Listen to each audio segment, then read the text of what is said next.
Hello everyone, welcome to my channel Psychologist Priya Bhargav. Today we are going to start part 2 of Unit 3 Block 2 MPCE 032, that is MAPC second year students who have opted for Organizational Psychology. This video is for you guys. आज हमारे जो topics हैं उसमें हम diversity के बारे में थोड़ा और डिटेल पढ़ने वाले हैं।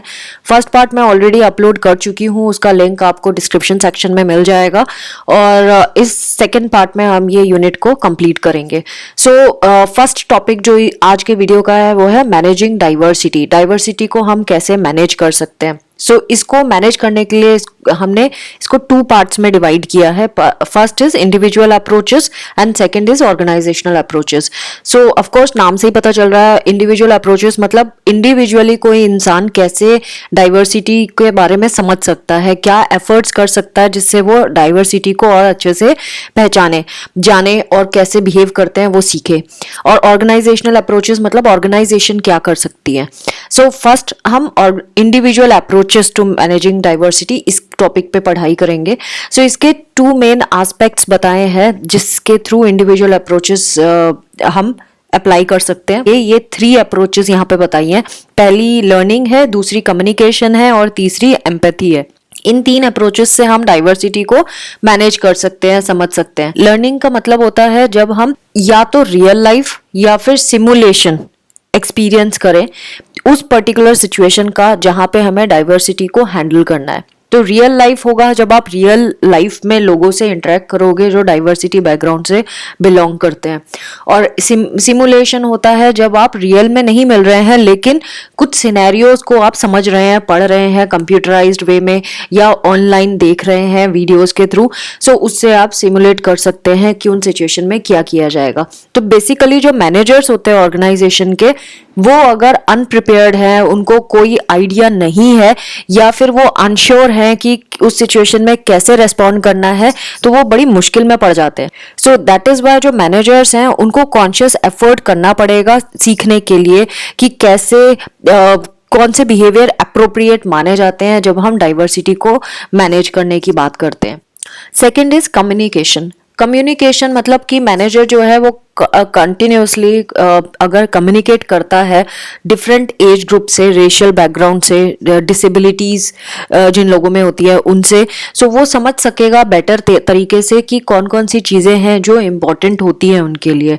उनको वैल्यूएबल इंसाइट मिल सकती है इस बारे में, डिफरेंट पर्सनल वैल्यूज़ क्या हैं उसके बारे में इंफॉर्मेशन मिल सकती है, कैसे दूसरे लोगों को ट्रीट करना है ये वो सीख सकता है। यहाँ पे इन्होंने एक एग्जाम्पल दिया है, जैसे कि कोई पर्सन है, डिसेबिलिटी है जिसको, उसको हो सकता है उसको पसंद ना आए अगर उसको डिफरेंटली एबल्ड एम्प्लॉय की कैटेगरी में डाल के बात की जाए, लेकिन अगर उसको इक्वल अपॉर्चुनिटीज दी जाए ऑफिस में, उसको डिफरेंटली एबल्ड समझ के कमजोर ना समझा जाए, तो वो बहुत अच्छे से परफॉर्म कर सकता है।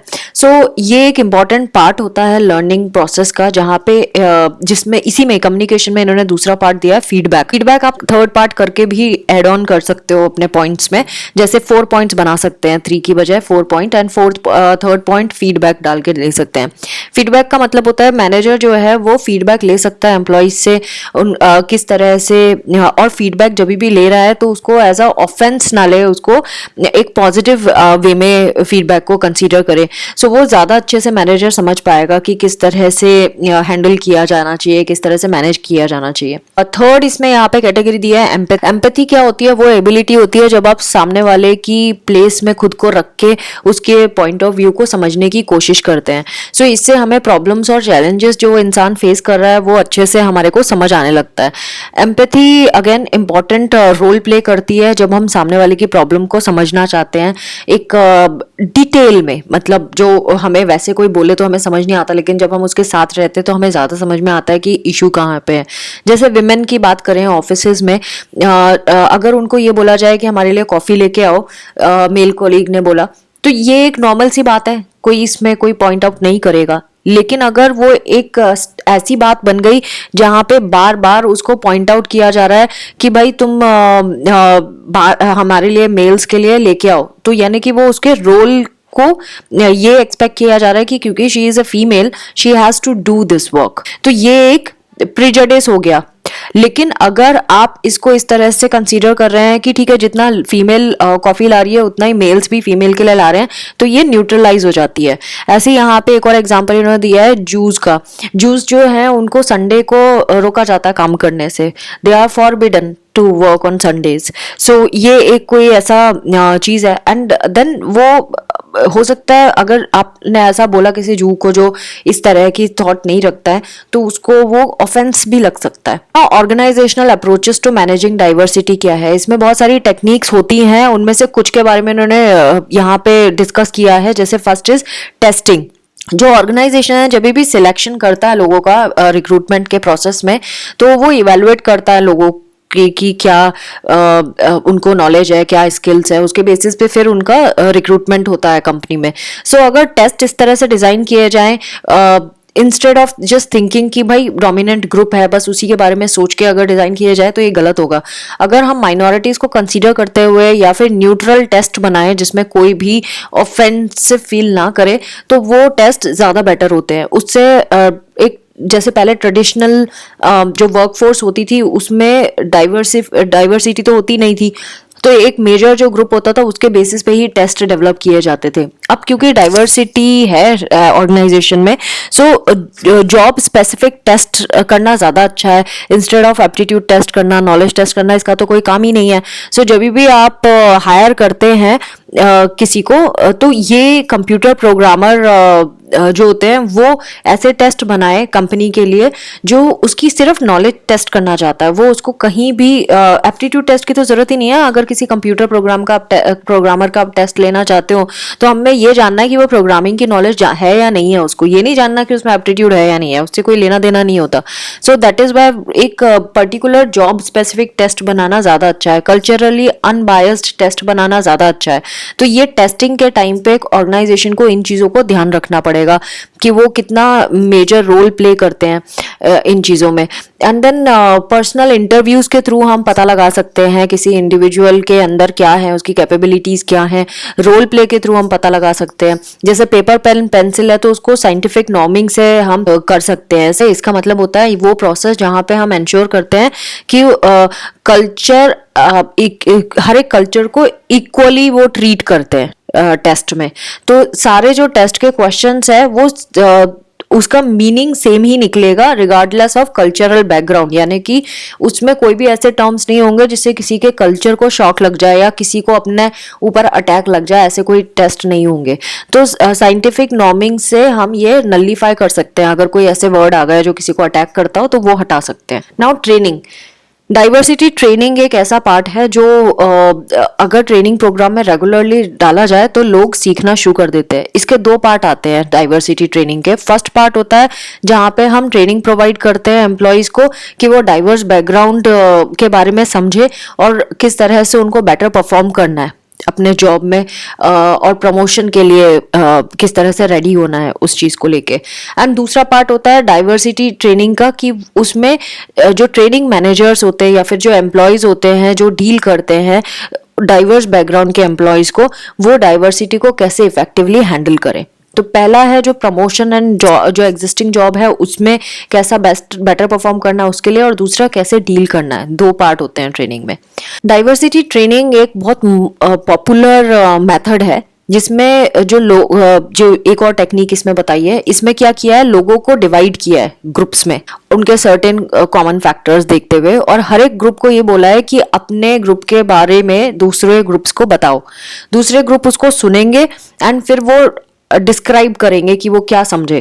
तो इसमें क्या पर्पस सॉल्व हुआ हमारा कि इस मेथड से हम हेल्प कर रहे हैं कि एक ग्रुप को दूसरे ग्रुप के इनसाइट पता हो, वो परसीव करे कि सामने वाले ग्रुप किस तरह से सोचता समझता है। इसमें ही ग्रुप को ये भी बोला जाता है कि आप अपनी डिफिकल्टीज बताएं कि आपको क्या वर्क करते हुए क्या डिफिकल्टीज आती है। ये चीज वो दूसरे ग्रुप को बताएंगे और फिर रीजंस आइडेंटिफाई करेंगे कि वो प्रॉब्लम क्यों आ रही है, और इस तरह से दूसरे ग्रुप जो है वो एक दूसरे के साथ रेपो बनाने में हेल्प करेंगे। नाउ डाइवर्सिटी बोर्ड गेम्स करके भी एक डाइवर्सिटी ट्रेनिंग होती है। इसमें क्या करते हैं, जो प्लेयर्स होते हैं वो डाइवर्सिटी बोर्ड गेम के वो कुछ सीरीज ऑफ क्वेश्चन के आंसर्स देते हैं, जैसे किसी particular area, age related, gender related, race related, ऐसे इनके आंसर्स देते हैं। उनके रेस्पॉन्सेज के बेसिस पे या तो वो उस गेम में आगे बढ़ेंगे या पीछे हो जाएंगे, क्योंकि गलत देंगे तो पीछे रहेंगे, सही देंगे तो आगे जाएंगे। तो इससे क्या होगा, ऐसे गेम्स से उनको एक्स्ट्रा इन्फॉर्मेशन मिलती है, वो लर्न करते हैं डाइवर्सिटी के बारे में, और आइस ब्रेकिंग सेशन की तरह ये हम ट्रेनिंग प्रोग्राम्स में यूज कर सकते हैं। सो टॉप मैनेजमेंट का अगर सपोर्ट मिले तो भी जो डाइवर्सिटी है ट्रेनिंग उसमें अटेंडेंस को हम कंपलसरी कर सकते हैं, यानी कि डाइवर्सिटी ट्रेनिंग प्रोग्राम जब भी ऑर्गेनाइजेशन में हो रहा है तो सबके सब उसको अटेंड करें, उस कंपलसरी हो अटेंड करना। तो जितने भी मैनेजर्स है या ऑर्गेनाइजेशन से में इन्वॉल्व जितने भी लोग हैं, वो जब इसको करेंगे और उसमें अगर हम रिवार्ड भी डाल दें कि जो लोग करेंगे, अच्छा परफॉर्म करेंगे या जो इसके लिए काम करेंगे उनको रिवार्ड भी मिलेगा, तो लोग एक्टिवली इसमें पार्टिसिपेट करते हैं। डाइवर्सिटी ट्रेनिंग प्रोग्राम का इन्होंने एक मेजर प्रॉब्लम भी बताई है, उसको बोलते हैं ट्रांसफर प्रॉब्लम। यानी कि ट्रेनिंग तो हमने दे दी एम्प्लॉयज को, एम्प्लॉयज ने बहुत अच्छा करके भी बताया ट्रेनिंग में, लेकिन अगर रियल लाइफ में उन्होंने उसको इम्प्लीमेंट नहीं किया या उनको अपॉर्चुनिटी नहीं मिली तो वो तो भूल जाएंगे क्या सीखा था हमने ट्रेनिंग में। सो जो भी नॉलेज उन्होंने ली है वो बेकार चली जाएगी। नेक्स्ट थर्ड वे है जो ऑर्गेनाइजेशन कर सकता है, वो है मेंटरिंग। मेंटोरिंग क्या होती है? एक मेंटोर वो ट्रस्टेड काउंसलर होता है, कोच होता है या एडवाइजर होता है जो गाइड करता है एम्प्लॉयज को वर्क प्लेस में। तो मेन पर्पस इसमें यही है कि मेंटोर जो है वो सपोर्ट करेगा मेंबर्स को डाइवर्स ग्रुप में कि कैसे उस अपने जॉब को परफॉर्म करना है डाइवर्स ग्रुप के साथ, और कैसे वो वैल्यूज जो ऑर्गेनाइजेशन की है उसको इंटैक्ट रखना है। और इसमें लोगों में डेवलपमेंट तो आएगा, एडवांसमेंट भी होगी, और मेन फंक्शंस जो मेंटोर के हो सकते हैं इसमें वो भी इन्होंने यहाँ पे लिस्ट डाउन किया है। Instruct the person in a specific skill and knowledge critical to job performance. हमेशा इंडिविजुअल को स्पेसिफिक स्किल एंड नॉलेज जो उस पर्टिकुलर जॉब परफॉर्मेंस के लिए क्रिटिकल है वो इंस्ट्रक्शंस में देंगे हम। फिर पर्सन को हेल्प करेंगे अनरिटन रूल्स जो ऑर्गेनाइजेशन के है वो समझने के लिए, उसको गाइड करेंगे कैसे वो रॉन्ग थिंग्स को अवॉइड कर सकता है या नहीं, अपने आप को रोक सकता है। देन क्वेश्चन के आंसर देके उनको इम्पोर्टेंट इंसाइट बता के वर्क प्लेस पे ये किया जा सकता है। इमोशनल सपोर्ट प्रोवाइड करके, रोल मॉडल की तरह सर्व करके, एक ऐसा एनवायरनमेंट बनाना उस इंसान के लिए जो अगर वो मिस्टेक करे तो वो अपनी मिस्टेक से सीखे, जिससे सेल्फ कॉन्फिडेंस उसका ना जाए, और इस तरह से उसको हैंडल करना कि वो अपना कॉन्फिडेंट ही फील करे इवन आफ्टर कॉट कि भाई तुमने ये गलती की है, इस तरह से। तो बहुत सारे स्टेप्स है जो हम इस्टेब्लिश कर सकते हैं मेंटोरिंग प्रोग्राम में। वो कौन कौन से स्टेप्स है जो हम मेंटोरिंग प्रोग्राम में करते हैं? Number 1, secure the support of the top management. Top management का पहले सपोर्ट को सिक्योर करो, फिर आइडेंटिफाई करो मेंटोर्स एंड प्रोटेगीज कौन कौन होंगे, एंड देन ये जो पेयर बनेगा मेंटोर एंड प्रोटेगीज का, वो फिर बेस्ट पॉसिबल बेनिफिट जो भी उनके एसोसिएशन से होगा एक दूसरे को दे पाएंगे वो देंगे। फिर देन इन दोनों के लिए, मेंटोर एंड प्रोटेगीज के लिए हम ओरिएंटेशन प्रोवाइड करेंगे, जहाँ पे मेंटोर जो होगा वो ट्रेन करेगा कैसे अपने आप को कंडक्ट करते हैं, प्रोटेगीज जो होते हैं वो उनको गाइडेंस दी जाएगी किस तरह से उनको रिस्पॉन्स करना है, अपने एक्सपीरियंस जो लिया है उन्होंने मेंटोर से उसको कैसे एक्सप्लोर करना है। देन जितने टाइम तक ये मेंटोरिंग प्रोग्राम चलेगा तब तक वो हो सकता है ये साल भर भी चले। सो ये जो मेंटोर एंड प्रोटेगीज जो होंगे ये रेगुलरली सपोर्ट स्टाफ के साथ मीटिंग करेंगे, और जैसे डाइवर्सिटी ट्रेनर्स और एक्सपर्ट्स जो होते हैं वो सो दैट उनकी प्रोग्रेस पता चल सके कि वो कितना सीखे हैं अभी तक इस ट्रेनिंग में। फिर जब प्रोग्राम एंड हो जाएगा तो मेंटोर एंड प्रोटेगीज जो होंगे वो अपना फीडबैक देंगे प्रोग्राम के बारे में कि कैसा चीज़ें गई, शॉर्ट कमिंग्स को आइडेंटिफाई करेंगे, प्रोग्राम में इम्प्रूवमेंट करेंगे फ्यूचर के लिए। नाउ यहाँ पे इन्होंने वर्क फैमिली प्रोग्राम्स के बारे में बताया है कि कुछ ऐसे भी प्रोग्राम्स ऑर्गेनाइजेशन चलाती है जहाँ पे एम्प्लॉयज़ को कुछ फ्रीडम मिलती है जिसकी वजह से वो वर्क लाइफ बैलेंस कर सकते हैं। सो ये प्रोग्राम्स बहुत नेसेसरी होते हैं ऑर्गेनाइजेशन में, सो दैट ये वर्क लाइफ बैलेंस को एनहांस कर सके, एक अच्छा लेवल क्रिएट कर सके। इसके अंदर वर्क लाइफ बैलेंस में कुछ जो आते हैं प्रोग्राम वो इन्होंने बताया है, जैसे फ्लैक्सी टाइम में क्या है कि एक जो उनका जॉब का पीरियड है, जितने टाइम से जितने टाइम तक उन्हें काम करना है, उसमें वो daily start time and finishing time अपने मुताबिक डिसाइड कर सकते हैं as per their requirement in other aspect of their life. अपनी लाइफ के दूसरे एस्पेक्ट में कहाँ कहाँ उनकी रिक्वायरमेंट है, उसके बेसिस पे अपना टाइम सेट कर सकते हैं। जैसे कि अगर उनका स्टार्ट टाइम 7 AM और फिनिशिंग टाइम 5 PM है, तो ये उनकी बैंडविड्थ मानी जाएगी। बैंडविड्थ में अब इसमें से कुछ पार्ट ऐसा होगा जहाँ जो इनके कोर आवर्स होंगे, जहाँ इनका रहना कंपलसरी है, वो अवॉइड नहीं कर सकते। एंड कुछ फ्लैक्सी आवर्स होंगे जो ये अपनी मर्जी से इधर उधर कर सकते हैं, मतलब काम नहीं भी होगा तो भी चलेगा, इनके ऊपर कोई जोर जबरदस्ती नहीं होगी कि करना ही है, उस टाइम पे अवेलेबल होना ही है। सो वो उनकी चॉइस होगी वो फ्लैक्सी आवर्स कौन से रखते हैं, बट कोर आवर्स उनके फिक्स्ड रहेंगे। देन नेक्स्ट जो वर्क लाइफ बैलेंस की टेक्निक है वो है कंप्रेस्ड वर्क वीक, यानी कि इनके वीक में कितने नंबर ऑफ वर्किंग आवर्स हैं वो डिसाइड कर दिया जाता है कि इतने आवर्स आपको वीक में काम करना है। अब इनकी मर्जी है, ये चाहे 4 दिन वीक में काम करें, घंटे ज्यादा बढ़ा ले और बाकी के दिन छुट्टी कर ले, ऐसा भी किया जा सकता है। या फिर ये भी कर सकते हैं कि रोज कुछ कुछ छोटे छोटे घंटे काम करें। तो इनकी ये चॉइस होती है। इससे क्या होता है, ये इफेक्टिवली मैनेज कर पाते हैं अपनी work life and non work life. So employees ज्यादा कंफर्टेबल फील करते हैं, अपने फ्री टाइम में अपने फैमिली के साथ टाइम स्पेंड कर सकते हैं। देन जॉब शेयरिंग में क्या होता है, एक ही जॉब है, उसको 2 लोग परफॉर्म कर रहे हैं, आधा पार्ट कोई और कर रहा है, आधा पार्ट कोई और कर रहा है। अगर ऑफ कोर्स एक काम को अगर 2 लोग कर रहे हैं और आधा आधा काम कर रहे हैं, तो इनकी सैलरी भी प्रोपोर्शनेटली डिवाइड होगी, तो सैलरी भी प्रोपोर्शनेटली डिवाइड होती है इनकी। और ये उन लोगों के लिए ज्यादा बेनिफिशियल है जिनकी बहुत सारी रेस्पॉन्सिबिलिटी होती है और उनको ये चैलेंजिंग लगता है सारा टाइम काम करना। देन टेलीकम्यूटिंग क्या होता है, इसमें पार्टली तो इंसान ऑफिस जाता है कुछ दिन और कुछ दिन घर से काम करता है। सो उसके लिए कंफर्टेबल होता है। तो जैसे कि for example Monday Tuesday office जाना है वीक में एंड बाकी दिन घर से काम करना है, तो इस तरह से जो घर से काम कर रहा है वो टेलीकम्यूट हो गया rest of the days, and बाकी दिन वो ऑफिस में जाके काम करेगा। तो ये work life balance programmes help करते हैं कि फैमिली कॉन्फ्लिक्ट डिक्रीज हो जाता है, जॉब डिससेटिस्फेक्शन डिक्रीज हो जाता है, स्ट्रेस रिलेटेड प्रॉब्लम्स डिक्रीज हो जाती हैं। फैमिली फ्रेंडली प्रोग्राम है ये। कुछ और प्रोग्राम्स भी इन्होंने यहाँ पे दिए हैं फैमिली फ्रेंडली प्रोग्राम्स। वो क्या है, चाइल्ड एल्डर केयर बेनिफिट्स, जैसे कि जो बच्चे की केयर की फैसिलिटीज मिल जाती है वर्क साइट में, जैसे क्रैच वगैरह मिल जाएंगे। देन एजिंग पेरेंट्स को का सीनियर सिटीजन सेंटर जाने के लिए ट्रांसपोर्टेशन मिल जाएगा। फिर एडॉप्शन बेनिफिट्स भी होते हैं, जैसे कि लीव पॉलिसीज हो गई, रीइंबर्समेंट हो गया, लीगल फीस, मेडिकल एक्सपेंसेस के लिए पैसे मिल रहे हैं ऑर्गेनाइजेशन से, प्लेसमेंट फीस मिल रही है, एजेंसी फीस मिल रही है, टेम्परेरी फॉस्टर केयर मिल रहा है, फिर ट्रैवल एक्सपेंसेस भी मिल रहे हैं। तो ये हो गई adoption benefits. Then convenience benefits भी होते हैं, जैसे कि ऑन साइट सर्विसेज के लिए जाते हैं, ड्राई क्लीनिंग, ATMs, ये सब। तो वहाँ पे ये सारी चीज़ें मिल जाएंगी इनको, postal services, video rentals.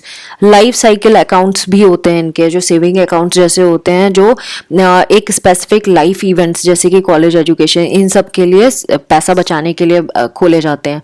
Health promotion benefits होते हैं, यानी कि फिटनेस सेंटर मिल जाएगा, वहाँ पे हेल्थ स्क्रीनिंग का इवेंट होता रहता है ऑर्गेनाइजेशन में। फ्लू शॉट्स हो गए, स्ट्रेस मैनेजमेंट क्लिनिक्स हो गए, EAP सर्विसेज हो गई, ये सब बना दिए जाते हैं। And then education assistance benefits भी होते हैं, जैसे tutoring programmes, tuition reimbursement and scholarships हो गई। हाउसिंग असिस्टेंस भी होता है, relocation assistance, seminars, preferred mortgage arrangements, ये सारी चीज़ें हो गई। देन ग्रुप परचेज प्रोग्राम भी होते हैं, जैसे लीगल फाइनेंशियल प्लानिंग हो गई, लोकल मर्चेंट्स में डिस्काउंट मिल गया, group auto and home owners insurance हो गया, फ्लीट अरेंजमेंट्स हो गए ऑटो परचेज के लिए। देन कैजुअल डे प्रोग्राम भी होता है, जैसे कि उस दिन अच्छे से ड्रेसअप होने की आने की जरूरत नहीं है, रिलैक्स्ड क्लोथिंग में आ जाओ तो फैमिली एटमॉस्फेयर जैसा फील होएगा। तो ऐसे कैजुअल डे प्रोग्राम भी चलाए जाते हैं। मल्टीकल्चरल ऑर्गेनाइजेशन को क्रिएट करना एक इम्पॉर्टेंट चीज है, एसेंशियल है, क्योंकि तभी डाइवर्सिटी को हम ढंग से मैनेज कर पाएंगे। तो मल्टीकल्चरल ऑर्गेनाइजेशन जहाँ पे भी होगा, वहाँ पे एम्प्लॉयज जो मिलेंगे आपको मिक्स्ड बैकग्राउंड से मिलेंगे, उनके एक्सपीरियंसेस डिफरेंट होंगे, उनके कल्चर डिफरेंट होंगे, उनका कंट्रीब्यूशन होगा ऑर्गेनाइजेशन को, अचीवमेंट मिलेगी, क्योंकि ऑर्गेनाइजेशन को उनकी डिफरेंट डिफरेंट तरह की पोटेंशियल्स के बारे में पता चलेगा, उनकी स्किल्स को ऑर्गेनाइजेशन यूज कर पाएगा अपने बेनिफिट के लिए। सो मल्टी कल्चरल ऑर्गेनाइजेशन जो होता है वो ऑर्गेनाइजेशन होता है जिसमें आप देखेंगे कि डाइवर्स कल्चर जो है उसका कंट्रीब्यूशन हो रहा है, उसके इंटरेस्ट को कंसीडर किया जा रहा है। जो सोशल ग्रुप्स हैं उनके missions, operations, products and services के बारे में बात की जा रही है। देन एक जो ऑपरेशन वाला जो फीलिंग आती है, मतलब उनको दबा के रखते हैं माइनॉरिटीज को, वो वाली फीलिंग नहीं आती इन ऑर्गेनाइजेशन में। वो कमिटेड होते हैं ये ऑर्गेनाइजेशंस उनके लिए। देन जो मेंबर्स होते हैं डाइवर्स कल्चर के और सोशल ग्रुप्स के, उनका फुल पार्टिसिपेशन अलाउ होता है मल्टी कल्चरल ऑर्गेनाइजेशन में। वो डिसीजन मेकिंग में पार्टिसिपेट कर सकते हैं ऑर्गेनाइजेशन के। सो जो ब्रॉडर एक्सटर्नल सोशल रिस्पॉन्सिबिलिटीज मिलती है, सो वो सपोर्टेड फील करते हैं। उनका जो सोशल ऑपरेशन को एलिमिनेट करते हैं इन ऑर्गेनाइजेशंस में, यानी कि उनको दबाया नहीं जाता, उनको दबा के नहीं रखा जाता, उनको इक्वल राइट्स दिए जाते हैं। Now next is characteristics of a multicultural organisation. 6 main characteristics बताइए। Number 1, pluralism. प्लूरलिस्टिक ऑर्गेनाइजेशन वो होता है जहाँ पे मिक्स्ड मेंबरशिप देखने के लिए मिलती है। ये हर एक स्टेप वो उठाता है जहाँ पे सारे के सारे लोग जो हैं उनको इन्वॉल्व किया जाता है।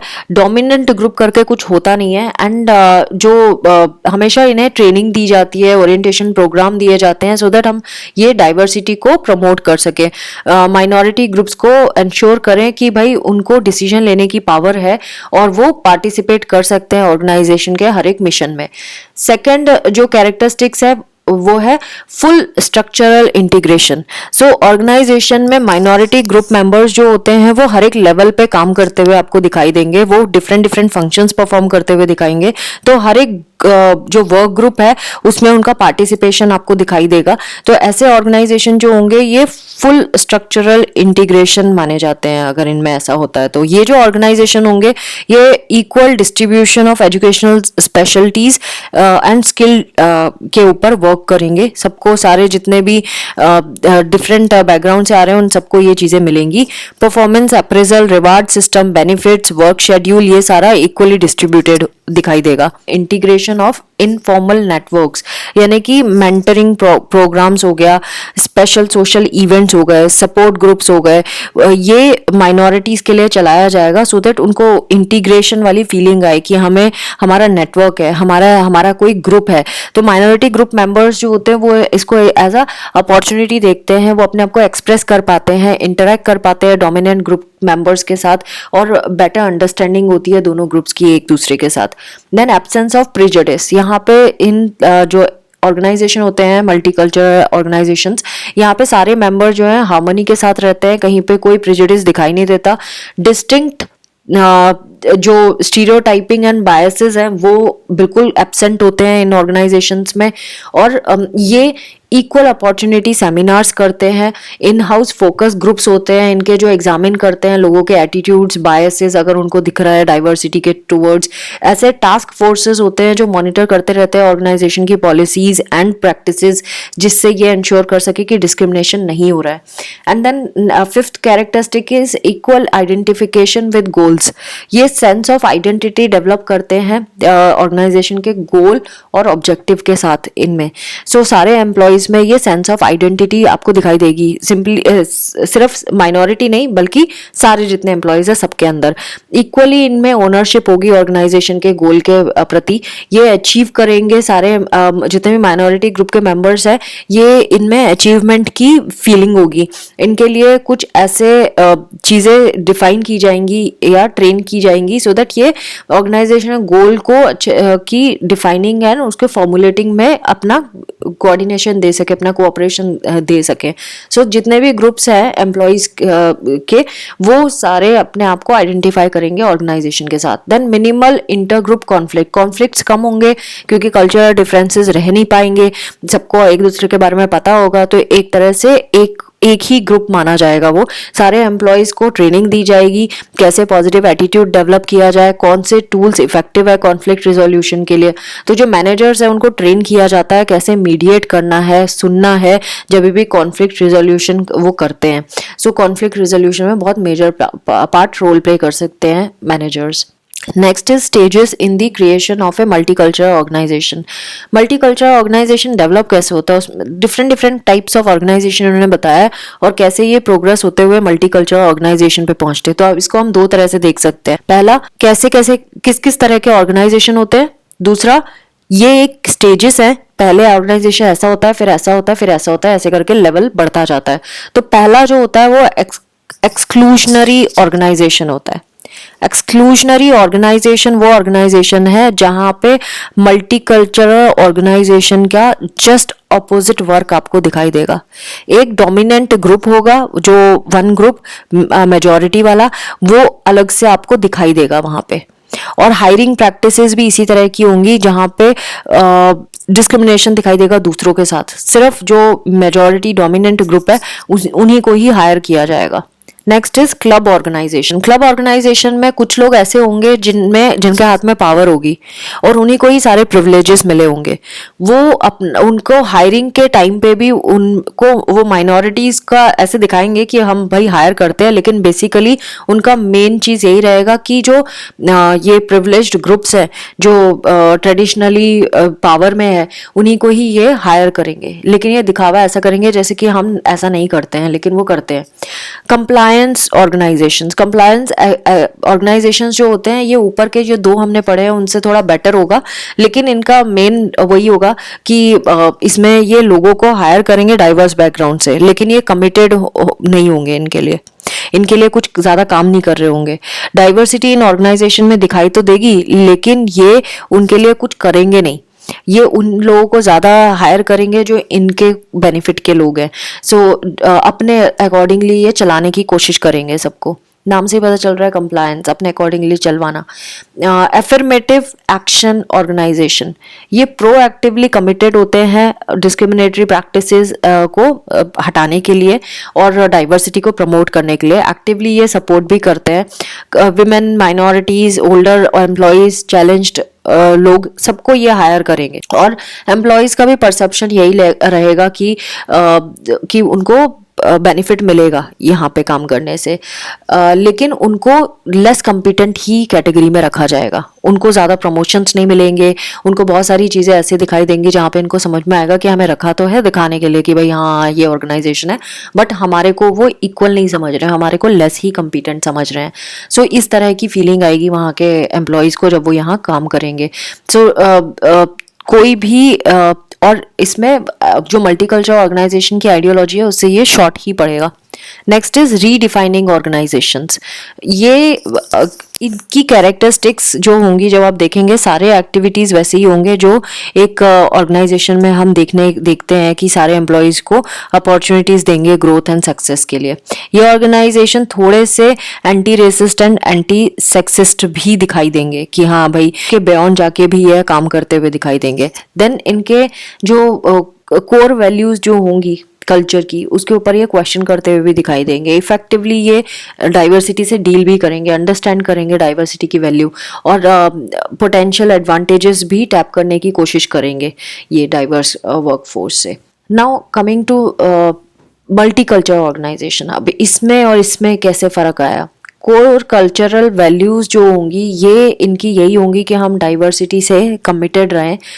उनका कमिटमेंट इतना ज़्यादा स्ट्रांग होगा कि ये सारे तरह के डिस्क्रिमिनेशंस को हटा देंगे। सारे मेंबर्स जो ऑर्गेनाइजेशन के होंगे वो उनके ऊपर जो डिसीजन होगा, जो भी उनके ऊपर काम किया जाएगा वो विदाउट डिस्क्रिमिनेशन होगा, विदाउट प्रिजुडिस होगा। बैकग्राउंड को कंसीडर नहीं किया जाएगा जब भी कोई ऑर्गेनाइजेशन के लिए कुछ काम करना होगा। और इनका जो जितने भी एम्प्लॉयज़ होंगे वो कमिटेड होंगे ऑर्गेनाइजेशन गोल की तरफ। Last topic is multicultural organisation as a competitive advantage. Multicultural organisation होने से क्या कॉम्पिटिटिव एडवांटेज मिलती है? सो ये जनरल रीजंस हैं क्यों मल्टीकल्चरल ऑर्गेनाइजेशन इतना इमर्ज हो रहा है, क्यों इसमें इतनी ग्रोथ हो रही है। नंबर वन, ऑर्गेनाइजेशन जो है बहुत फास्ट ग्रो होते हैं। सो ऑफ कोर्स उनको बहुत सारे लोगों को हायर करना पड़ेगा डिफरेंट बैकग्राउंड से। सो ये एक कंपल्शन हो जाता है किसी भी ऑर्गेनाइजेशन के कि उनको उस डिफरेंट बैकग्राउंड के लोगों को हायर करना ही पड़ेगा और उनको मैनेज भी बेटर तरीके से करना पड़ेगा। तो ये पहला रीजन है क्यों मल्टीकल्चरल ऑर्गेनाइजेशन ऐसे इमर्ज होते जा रहे हैं, ज्यादा मल्टीकल्चरल ऑर्गेनाइजेशन क्यों बनते जा रहे हैं, कि वो रैपिडली ग्रो हो रहा है, जगह जगह पे खोल रहे हैं उनके सेंटर्स, तो करना ही पड़ेगा। सेकंड इज ऑर्गेनाइजेशन रिक्रूट करना भी चाहता है टैलेंटेड लोगों को इररेस्पेक्टिव ऑफ देयर बैकग्राउंड, चाहे वो किसी भी बैकग्राउंड के हैं, लेकिन ऑर्गेनाइजेशन चाहता है कि उनके पास सही टैलेंट आए, बेस्ट क्वालिटी के एम्प्लॉयज आए। थर्ड इज ऑर्गेनाइजेशन को ज़रूरत है अपने प्रोडक्ट्स को डिफरेंट डिफरेंट मार्केट्स में बेचने की, डेवलप करने की। सो इसीलिए उनको बैकग्राउंड, ऐसे ही बैकग्राउंड के लोग चाहिए जो डिफरेंट डिफरेंट तरीके से सोच सकते हैं और उनके डिफरेंट एस्पेक्ट है थिंकिंग के, तो वो उस मार्केट को टैप करना उनके लिए ईजी हो जाता है। 6 मेन वेज बताए हैं डाइवर्स वर्कफोर्स को कॉम्पिटिटिव एडवांटेज दे सकता है ऑर्गेनाइजेशन में।